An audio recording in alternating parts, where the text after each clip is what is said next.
Kontribusi ini tidak bisa dipungkiri. Ye Zong dan Ye Xiu saling memandang dan Ye Xiu tersenyum. Ye Zong tahu bahwa Ye Xiu sengaja mengatakan ini di depan semua para pemimpin keluarga, membantu Nili mencatat kontribusinya. Di masa depan, para pemimpin akan mengenali Nili. Jika Nili benar-benar mampu menjaga Glory City, maka menikahkan Yun-Er dengan Nili tidak seberapa.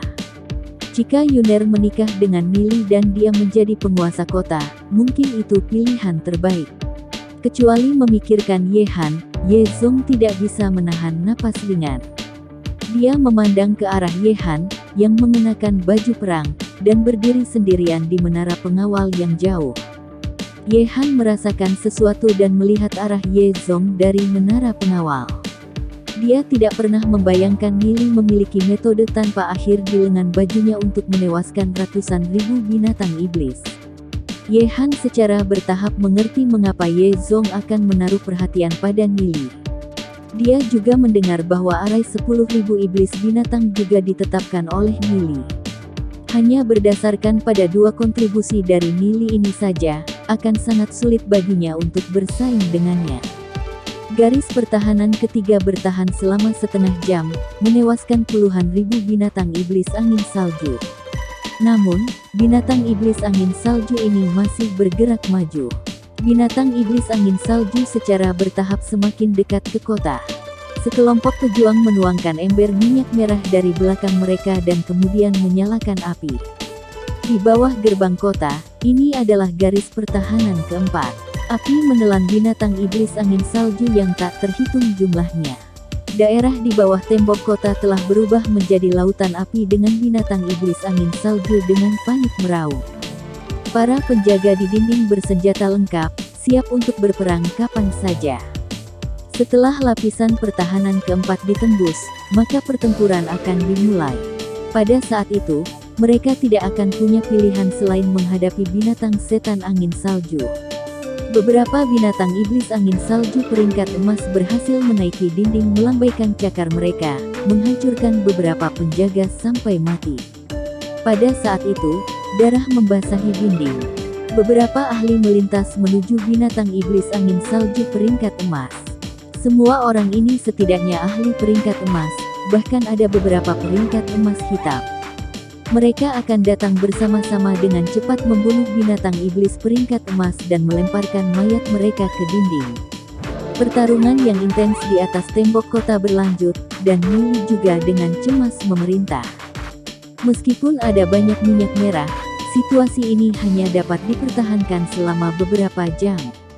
Namun, Nili sudah memberikan materi terkait pola prasasti ke asosiasi alkemis agar mereka mulai membuat Bloodburst Demonic Bottles. Setelah minyak merah selesai, mereka akan menggunakan Bloodburst Demonic Bottles. Sampai sekarang, tidak perlu Patriark untuk mengambil tindakan, mereka hanya bertanggung jawab untuk tetap waspada. Pertempuran jatuh ke keadaan darurat. Daerah di bawah tembok kota seperti mesin penggiling daging besar, puluhan ratusan binatang iblis angin salju telah terbunuh, dan bagian atas tembok kota terjerumus ke dalam pertempuran. Sudah ada ribuan korban jiwa dan ratusan kematian. Sementara Nili memerintah para pejuang, dia tiba-tiba merasa seolah-olah dia berada di dunia yang kosong. Ranah jiwa Nili merasa seolah akan meledak. Gerakan tubuhnya menjadi sangat lambat. Tiba-tiba, dua binatang iblis peringkat emas menyerang Nili. Nili, hati-hati. Xiao Ninger tiba-tiba menyadari reaksi aneh Nili. Nili tampaknya linglung dengan alisnya terkunci rapat dan tampak seperti dia sangat kesakitan. Dia segera membantu Nili tanpa menghargai nyawanya sendiri. Ye Ziyun juga memperhatikan keanehan Nili. Dia menyaksikan Xiao Ninger maju untuk menyelamatkan Nili ketika dua binatang iblis peringkat emas menerkam Nili dan Xiao Ninger. Jika dia tidak menghentikan mereka, baik Nili dan Xiao Ninger pasti akan dalam bahaya. Ye Ziyun segera mengendalikan roh iblis ratu salju, dua badai terbentuk di telapak tangannya dan dia melemparkannya ke arah dua binatang iblis peringkat emas. Dua binatang iblis peringkat emas menabrak dinding es. Mereka merintih dan mundur. Pada saat ini, Wajah Ye Ziyun berubah sedikit pucat dengan sedikit darah yang keluar dari mulutnya. Dengan kekuatannya saat ini, menghadapi dua binatang iblis peringkat emas bintang 3 masih terlalu sulit baginya. Ketika Xiao Ning'er mendorong Nili keluar dari jalan, dia berterima kasih melirik Ye Ziyun. Ye Ziyunlah yang menyelamatkannya dan Nili sebelumnya. "Ning'er, bawa Nili dan pergi dulu," kata Ye Ziyun dengan suara cemas.